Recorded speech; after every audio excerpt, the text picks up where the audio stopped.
Bismillahirrahmanirrahim. Assalamualaikum warahmatullahi wabarakatuh. Alhamdulillahirrabbilalamin. Wassalatu wassalamu ala asrofil anbiya'i wal mursalin wa alihi washabihi ajmain. Puji syukur kami panjatkan kehadirat Allah yang Maha Kuasa, karena hanya dengan rahmat-Nya lah kami akhirnya bisa menyelesaikan makalah yang berjudul Karakteristik Perkembangan Anak Usia SD atau MI dan implikasinya terhadap pembelajaran dengan baik tepat pada waktunya. Salawat beserta salam semoga selalu tercurah limpahkan kepada sang panutan alam, yakni Nabi Muhammad SAW, juga kepada keluarganya, sahabatnya, tabi'innya, dan semoga sampai kepada kita selaku umatnya. Amin ya Allah ya Rabbal alamin. Tidak lupa kami menyampaikan rasa terima kasih kepada Ibu Dr. Hajah Teti Ratnasih dan Bapak Dr. Haji Yaya Sunaria sebagai dosen pengampu mata kuliah pengembangan peserta didik yang telah membimbing kami dalam menyelesaikan tugas makalah ini. Meskipun kami sudah mengumpulkan banyak referensi untuk menunjang penyusunan makalah ini, namun kami menyadari bahwa di dalam makalah yang telah kami susun ini masih terdapat banyak kesalahan serta kekurangan. Kami selaku dari kelompok 1 ingin mempresentasikan tentang karakteristik perkembangan anak usia SD atau MI dan implikasinya terhadap pembelajaran.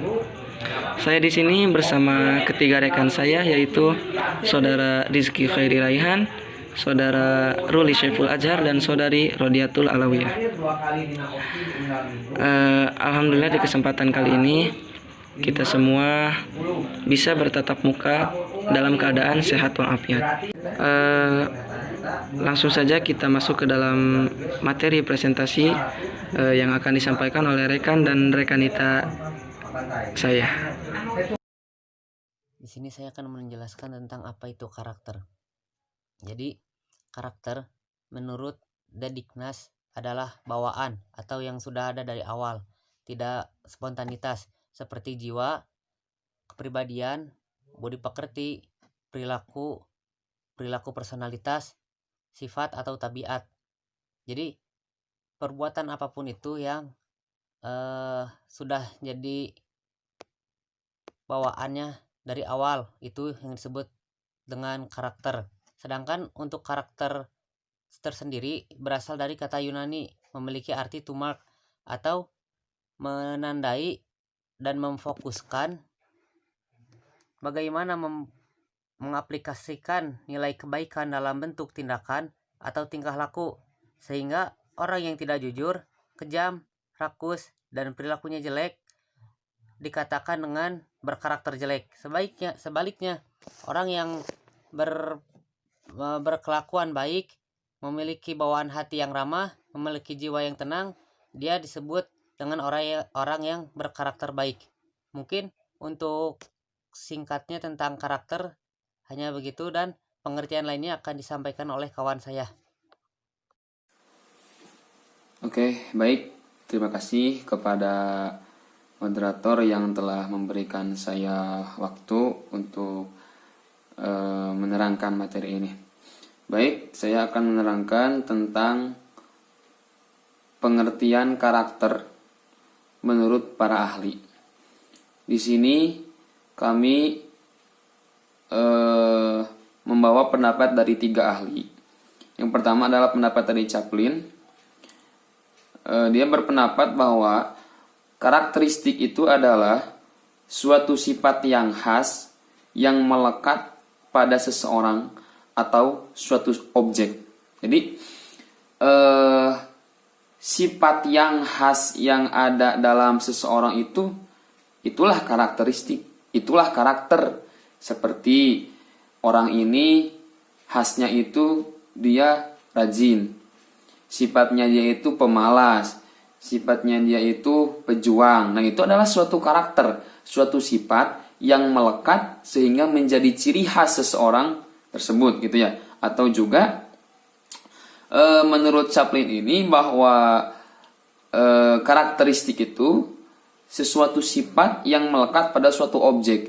Misalkan ada batu, itu kan karakternya itu batu itu kasar, kemudian karakter batu itu padat. Nah, itu adalah suatu karakter yang ada pada seseorang ataupun pada suatu objek. Itulah namanya karakter menurut Chaplin.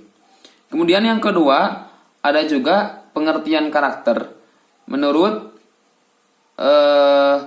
Purwadarminta. Menurut Purwadarminta. Nah, menurut dia karakter adalah suatu watak atau tabiat atau juga sifat-sifat kejiwaan.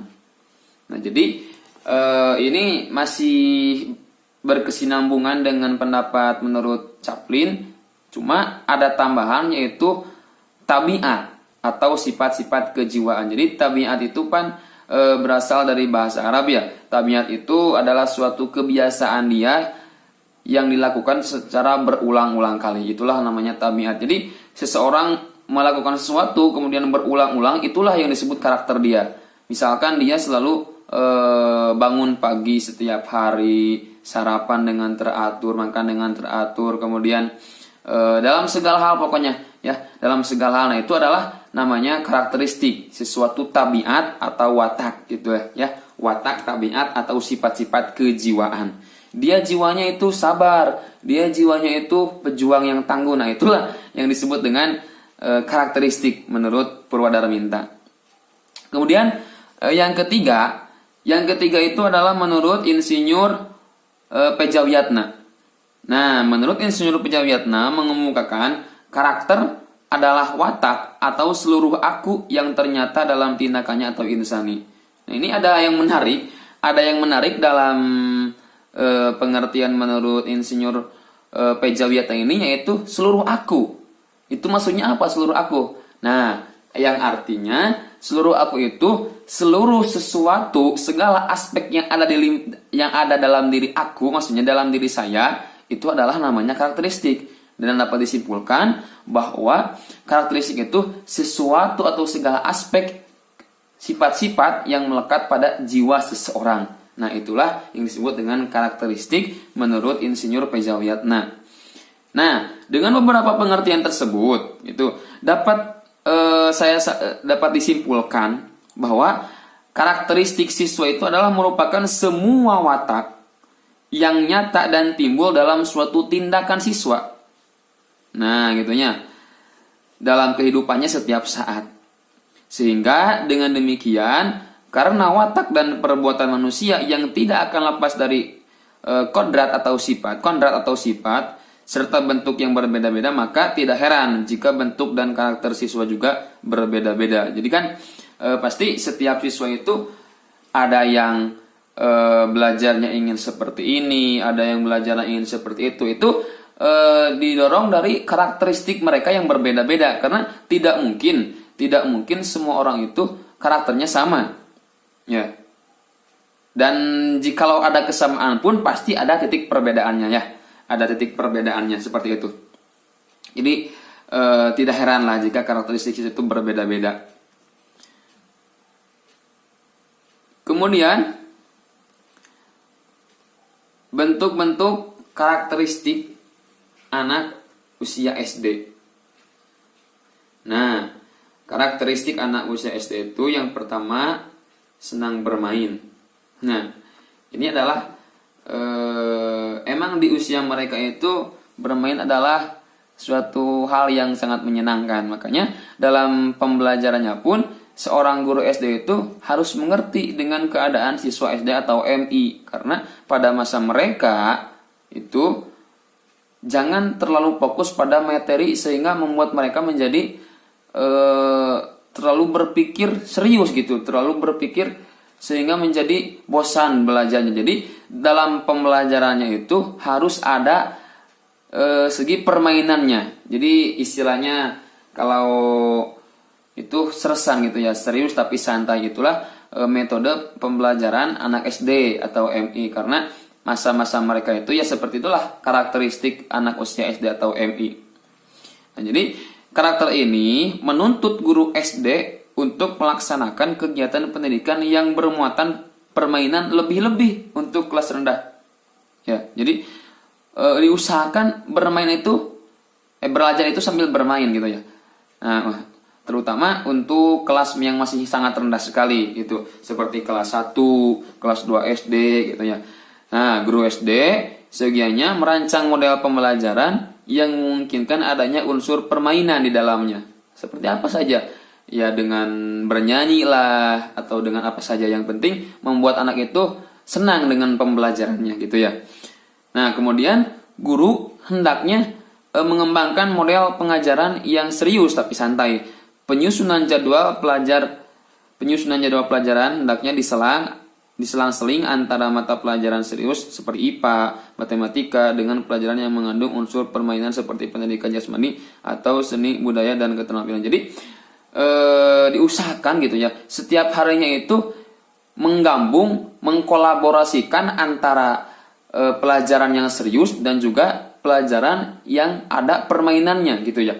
Jangan disatukan satu hari full pelajaran yang serius seperti matematika disatukan dengan IPA, kemudian disatukan juga dengan bahasa Inggris misalkan. Jadi jangan semua yang serius gitu, tapi tiap materi itu, tiap pelajaran itu atau tiap hari dalam pelajaran diselang-seling antara pelajaran yang serius dan juga pelajaran yang ada permainannya. Karena itulah watak anak SD yang senang bermain. Kemudian yang kedua itu senang bergerak. Jadi anak SD ini senang bergerak. Jadi aktif gitu, tidak pasif. Orang dewasa dapat duduk berjam-jam untuk melakukan pembelajaran. Sedangkan anak SD itu mereka hanya bisa duduk cermat memperhatikan guru itu mungkin hanya sampai 30 menit saja. Kemudian setelah 30 menit ke depan mereka akan merasa tidak nyaman dengan pembelajaran yang hanya sekedar berceramah gitu. Jadi anak SD itu harus dengan pembelajaran atau metode pembelajaran di luar, misalkan outdoor gitu ya, dengan senang, karena mereka tuh senang bergerak outdoor, diajak ke alam luas gitu ya, diajak ke alam luar gitu. Itulah anak SD karena mereka senang bergerak. Kemudian oleh karena itu guru hendaknya merancang model pembelajaran yang memungkinkan anak berpindah atau bergerak, menyuruh anak untuk duduk rapi untuk jangka waktu yang lama dirasakan anak sebagai siksaan gitu ya, siksaan. Nah, yang ketiga, anak senang bekerja dalam kelompok. Nah, ini salah satu karakteristik anak di usia SD atau MI. Jadi mereka itu tidak senang jika harus terlalu individual gitu ya. Jika terlalu individual. Mereka itu perlu bekerja dalam kelompok karena mereka senang. Mereka bisa saling mengenal satu sama lain. Kemudian juga mereka bisa belajar setia kawan, mereka juga belajar tidak tergantung pada tidak tergantung pada diri sendiri gitu ya. Tapi temannya pun masih banyak yang lain gitu. Jadi intinya kekeluargaannya itu dapatlah kalau belajar dengan cara kelompok gitu ya. Nah, karakteristik ini membawa implikasi bahwa guru harus merancang model pembelajaran yang memungkinkan anak untuk bekerja atau belajar dalam kelompok. Guru dapat meminta siswa untuk membentuk kelompok kecil dengan anggota 3-4 orang untuk mempelajari atau menyelesaikan suatu tugas secara kelompok. Itulah ya metode pembelajaran yang perlu diingat oleh calon guru-guru SD atau MI. Kemudian yang keempat, senang merasakan atau melakukan sesuatu secara langsung. Ya. Ditinjau dari teori perkembangan kognitif, jadi anak di usia SD ini atau MI, mereka itu masuknya ke tahap operasional konkret gitu ya. Dalam segi perkembangan kognitif. Nah, dari apa yang dipelajari di sekolah, ia belajar menghubungkan konsep-konsep baru dengan konsep-konsep lama. Berdasarkan pengalaman ini, siswa membentuk konsep-konsep tentang angka, ruang, waktu, fungsi-fungsi badan, jenis kelamin, moral, dan sebagainya. Itu ya. Bagi anak SD, penjelasan guru tentang materi pelajaran akan lebih dipahami jika anak melaksanakannya sendiri. Jadi kan anak SD itu mereka senang dengan sesuatu yang baru gitu. Mereka ingin mencoba. Jadi tertarik untuk mencobanya. Kalau mereka hanya sekedar mendengarkan saja materi yang disampaikan oleh guru, itu bukan karakteristik mereka. Karena karakteristik mereka itu apa yang dia dengar, apa yang dia lihat, pasti dia akan mempraktekkan gitu ya. Makanya dalam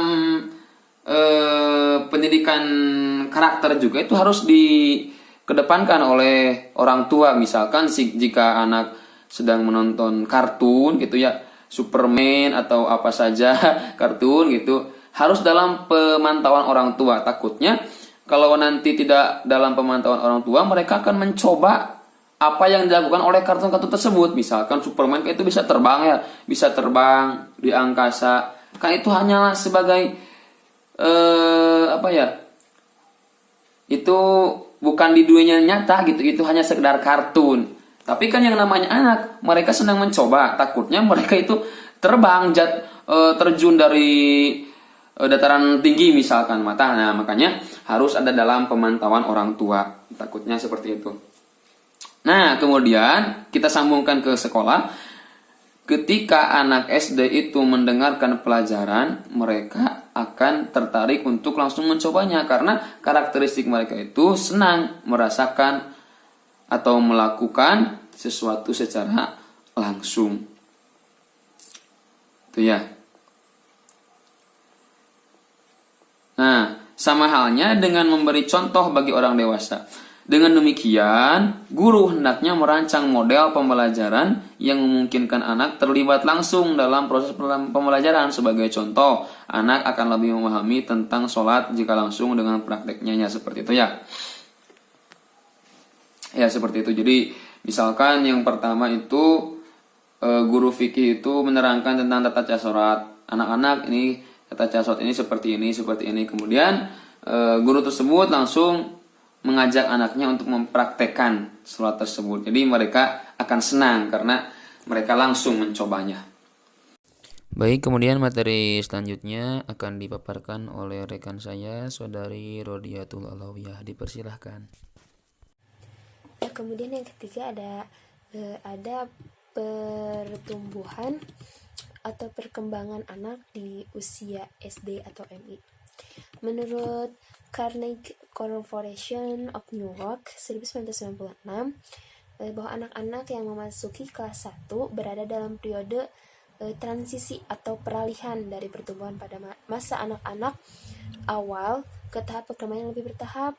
Nah, kemudian perubahan perkembangan mental maupun sosial menjadi ciri khas masa sekolah awal. Beberapa tahun kemudian, ketika anak mencapai kelas 1, 2, 3, 4, 5, 6, dan seterusnya, mereka akan mendekati akhir masa kanak-kanak menjadi pra-remaja. Nah, di sini ada beberapa perkembangan anak usia SD atau MI. Yang pertama adalah perkembangan dari pertumbuhan fisik atau jasmani. Nah, dari perkembangan fisik sendiri, setiap anak berbeda-beda. Ada yang lamban, ada yang cepat. Itu tergantung dari kondisi ekonomi, kemudian kurangnya gizi, keadaan orang tua, dan keadaan lingkungan.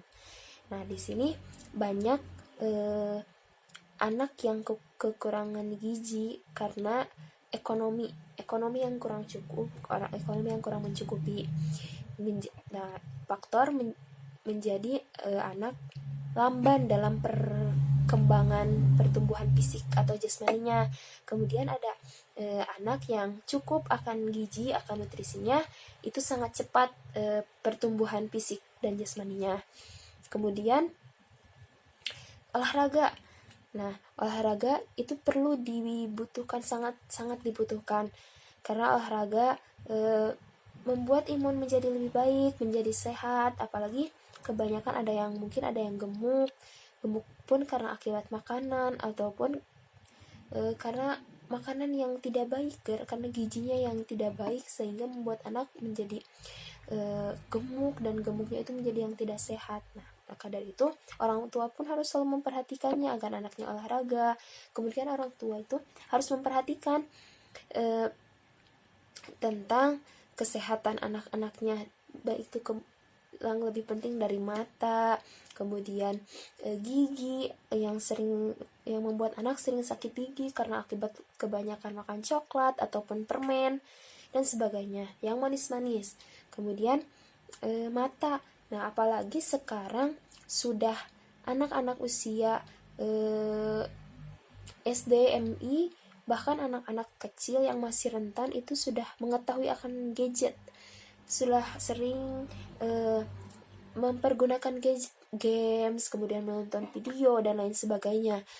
Nah, karena saking keasikannya main HP, apalagi games, anak sampai ada yang minus matanya, ada yang jadi tidak jelas penglihatannya. Maka dari itu orang tua harus mengawasi anak-anaknya, harus menjaga kesehatan anak-anaknya, harus selalu turut serta dalam kebiasaan hidup yang baik untuk menunjang pertumbuhan anaknya menjadi lebih baik lagi. Kemudian yang kedua ada perkembangan intelektual dan emosional. Nah, perkembangan intelektual sangat tergantung terhadap berbagai faktor utama, kemudian dari kesehatan gizi, kebugaran jasmani, pergaulan, dan pembinaan orang tua yang lebih penting.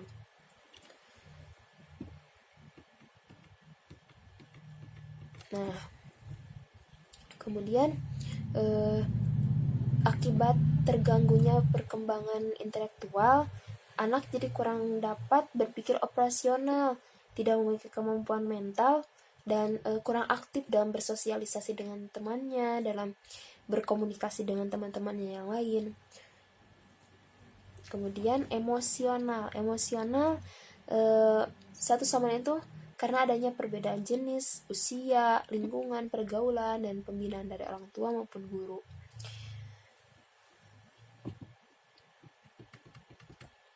Adanya perkembangan emosional karena gangguan kecemasan, rasa takut, dan perasaan yang sering kali tidak dikenal sebelumnya oleh anak yang sedang tumbuh. Nah, karena misalkan orang tua yang sangat memanjakan anaknya, yang selalu apa-apa anaknya tidak tidak disuruh mandiri, anaknya selalu dimanjakan karena mungkin anak satu-satunya, anak kesayangan atau apapun itu menjadi anak yang pemalas nantinya. Kemudian kalau apa-apa tidak bisa sendiri, dia harus selalu suruh-suruh orang, misalkan dari mengerjakan PR, dari beres-beres, dia selalu minta bantuan orang lain. Dia tidak ingin mengerjakan sendiri karena dia merasa dia harus dimanjakan, apapun yang dia inginkan harus dituruti. Kemudian ada pembinaan orang tua yang kepada anaknya harus mandiri, harus apapun itu bisa sendiri, dan itu membuat anak itu menjadi nantinya bertanggung jawab, mandiri, tidak sepele, tidak menyuruh-nyuruh orang lain. Dia bekerja dan berdiri sendiri dengan kerja kerasnya. Nah, jadi perkembangan intelektual dan emosional itu lebih harus pembentukan orang tua terlebih dahulu agar anak-anaknya tumbuh menjadi anak yang mandiri, anak yang bertanggung jawab. Terus hindarkan dari stres atau frustasi karena ketidakhadiran orang tua. Nah, konflik, broken home pasti banyak yang terjadi ketika orang tuanya untuk memutuskan untuk bercerai, untuk tidak bersama-sama lagi, dan itu membuat psikis anak atau keadaan anak menjadi stres, karena keadaan ekonomi lah dan sebagainya. Nah, dari itu orang tua harus bisa meminimalisir itu, harus bisa membuat anaknya jauh akan stres, jauh akan frustasi karena kehadiran orang tua atau karena permasalahan orang tua yang akibatnya terhadap anaknya, imbasnya terhadap anaknya. Nah, kemudian yang ketiga ada perkembangan bahasa. Nah, bahasa telah berkembang sejak anak berusia 4-5 bulan. Orang tua harus bisa bijak dalam selalu bijak dalam membimbing, mulai berbicara sederhana, terampil, berkomunikasi, dan menggunakan bahasa yang baik dan benar. Di usia yang sangat masih, apalagi misalnya dari usia 4-5 bulan, kita pasti anak itu sudah mendengar. Nah, dari itu orang tua harus mengeluarkan kata-kata yang baik, kata-kata yang sopan, yang bagus, agar anak-anak tidak mengikuti bahasa yang tidak baik. Apalagi menginjak SD, MI itu sangat cepat atau sangat anak-anak itu mudah menangkap omongan-omongan yang maupun baik atau tidak baik. Makanya dari itu orang tua harus selalu mengawasi anak-anaknya agar bisa berbahasa yang baik, yang sopan, santun.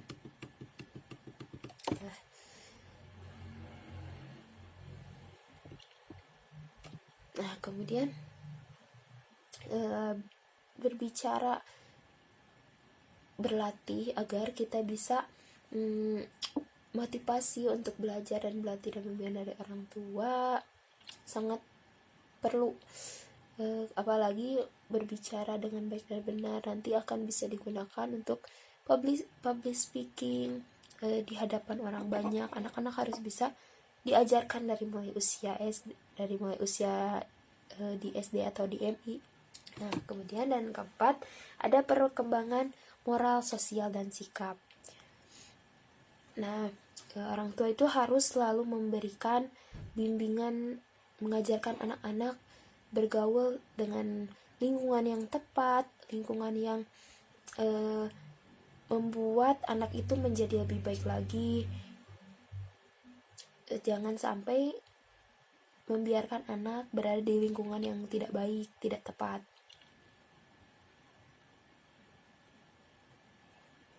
Nah, kemudian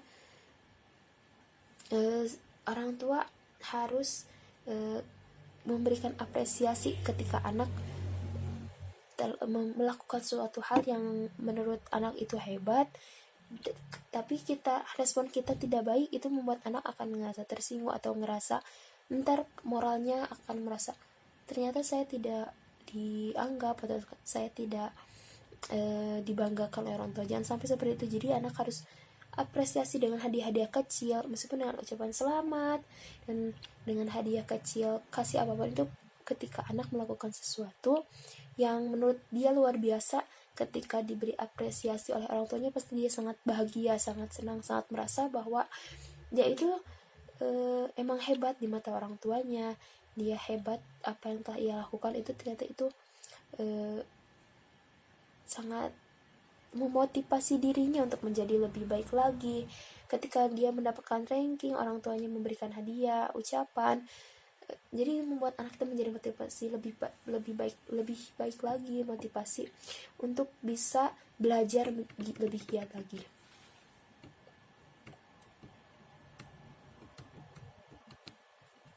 Nah, kemudian ketika anak salah harus ditegur, harus jangan dibiarkan, tapi cara menegurnya harus dengan baik dan benar. Jangan sampai dibentak atau dipukul. Coba dengan cara yang lebih baik lagi, dengan cara yang mendidik, terus membuat anak bisa mengerti dengan keadaan seperti itu. Apalagi di usia anak-anak yang masih ingin bermain, masih ingin bercanda bareng teman-temannya, masih ingin bebas. Nah, kemudian fungsi hukuman tersendiri itu untuk anak itu menjadi agar anak menjadi pendidikan ketika dia berbuat salah. Oh, hukumannya saya seperti ini, jadi saya tidak akan mengulangi lagi. Nah, agar anak bisa berpikir seperti itu. Kemudian agar menjadi penguat bagi dirinya sendiri. Kemudian orang tua harus membimbing anaknya untuk tidak melakukan hal yang tidak baik dan hal-hal yang tidak benar.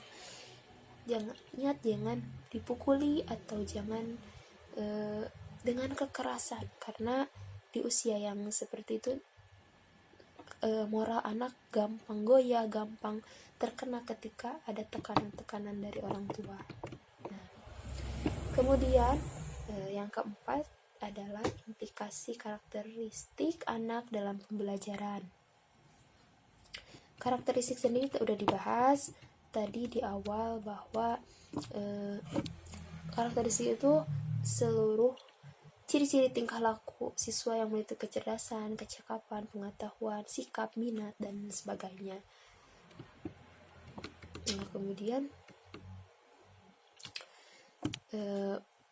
pola pembelajaran terhadap anak SD atau MI harus memiliki sifat aplikatif, enjoyable, mudah ditiru. Aplikatif itu apa sih? Materi yang bersifat terapan, misalkan yang berkaitan dengan kegiatan rutin anak-anak sehari-hari dan sangat dibutuhkan untuk kepentingan aktivitas anak serta yang dapat dilakukan anak dalam kehidupannya.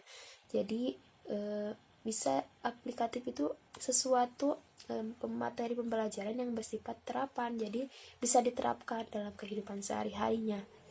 Kemudian enjoy, pengajaran materi itu harus kepada anak itu harus enjoy, harus dalam keadaan senang, bahagia. Ini membuat anaknya tertarik, karena di usia yang sepertinya anak masih suka main-main, suka bermain, dan sebagainya, suka kebebasan. Kemudian mudah ditiru. Nah, harus sesuai kemampuan fisik dan karakter lahir anak. Harus, karena kan anak masih senang bermain, masih sedang bergerak, anak senang bekerja dalam kelompok. Nah, jadi harus metode pembelajaran yang diterapkan kepada anak itu harus langsung secara praktek. Jadi anak itu ketika dipraktekkan lebih mengerti, lebih paham. Kemudian harus disisihkan karena anak-anak sering bermain, agar tertarik pembelajarannya, buatlah materi itu semenarik mungkin dengan cara permainan kah, ataupun karena anak suka melihat warna-warni, menggambar, yang kayak itu, aplikasikan itu dalam pembelajaran juga. Jadi anak tertarik untuk belajar, tertarik untuk menjadi orang yang lebih baik, lebih bisa menyimak apa yang disampaikan oleh gurunya, agar anak tidak bosan, anak tidak jadi tidur ataupun apapun itu. Kemudian anak suka berkelompok, suka berkomunikasi, suka ngobrol sama teman-temannya. Maka dari itu anak-anak berbanyak kerja kelompok, berbanyak diskusi bersama teman-temannya, seperti itu.